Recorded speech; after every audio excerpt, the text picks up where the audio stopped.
Well, the Financial Crisis Inquiry Commission is labeling credit agencies as, quote, cogs in the wheel of financial destruction.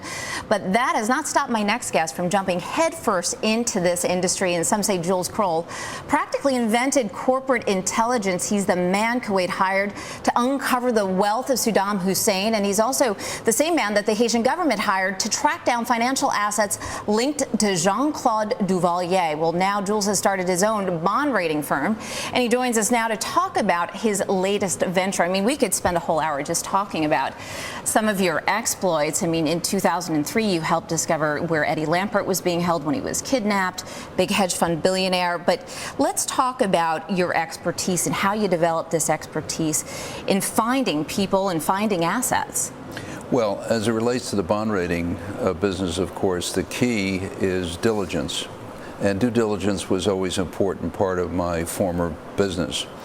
And we think that diligence and thorough research is the key to providing better bond ratings. Let me ask you a question. I had worked on Wall Street, worked in mortgage-backed securities. When I worked with rating agencies and the rating of various deals, I mean, they're highly analytical, very similar to Wall Street in many ways in terms of the types of people they hire. And actually, they get a lot of their analytics from Wall Street. I mean, they're there to independently come up with their own ratings. However, these are mostly, I would call them analysts. These are very analytical people. You have a very different approach, though. I mean, you actually hit the road. You followed people around. You have a very different approach. How is that going to work in a credit rating agency? Well, we're going to have both. The analytics is very important. There's a reason for it. It's important because it tells you something about the underlying economics, the underlying data that you've got to analyze. But the big difference with us is that we're going to combine those skill sets of the analysis of the math, if you will, and the data, with practical due diligence, where we will be doing research not just in terms of what the issuers provide, but we'll be looking beyond the four corners of what's provided. What does that mean exactly? Well, would you, for a collateralized mortgage obligation, mortgage-backed security, would you go to see the actual individual borrowers? There are thousands and thousands of them in any one deal. Well, we will be taking a sampling.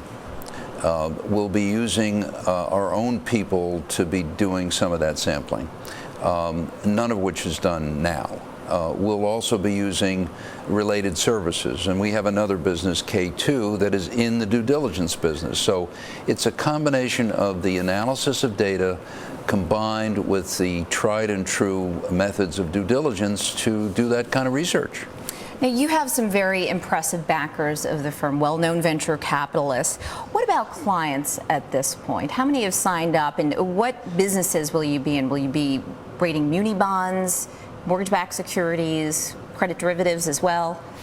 Well, the original business we obtained last August by acquiring a company that has been rating financial institutions for 25 years on a subscription basis. And that is banks, thrifts, insurance companies, and the like. And that business continues. And we rate 18,000 financial institutions every quarter and have been doing it since last August. The other part of the business that we've recently announced, we have quite a few mandates where we are being asked to rate things, but they are in the following areas. Hybrid corporates. They tend to be corporates that have an asset-backed feature to it. We're not doing munis, we're not doing munis, we're not doing sovereigns, we're not doing traditional corporates. Which are a big business for S&P, Moody's, and Fitch. But I want to talk to you, one of the big criticisms of rating agencies, and I don't know that there's an answer yet, but who pays them? And they've come under heavy criticism because Wall Street was paying the rating agencies to rate their deals. Are you going to find a different payment model? Well, we have two models. One is we have, with financial institutions, we have an investor-paid model where we derive our income on a subscription basis. However, we attempted to build an investor. When you say you have an investor model. Can I finish? Yep. What I'm trying to say is that we have an issuer-paid model because investors don't want to pay for ratings. That's why I wanted to get that thought out. So the investor-paid model, just to clarify that, someone signs up who's an investor for a subscription, and you'll actually rate whatever bonds they're looking at? We provide on the investor paid model, which we currently do of financial institutions. Those are on a subscription basis, and we rate 18,000 every quarter. They can pick whichever they want as a subscriber. Okay. On the issuer paid, it's the issuer who is paying, but in the end, the investors pay anyway. The evil is not as who pays. The evil is ratings shopping, looking for that rating agency that will give you the highest rating. That's the real problem. Now, how do you expect, given your background, there may be a tendency for an issuer not to want to hire you to rate their bonds? We're not for everybody. We're for groups that expect that they're going to have a more thorough analysis, deeper research, and they have to be comfortable with that. Otherwise, why would they, in their right mind, come to us?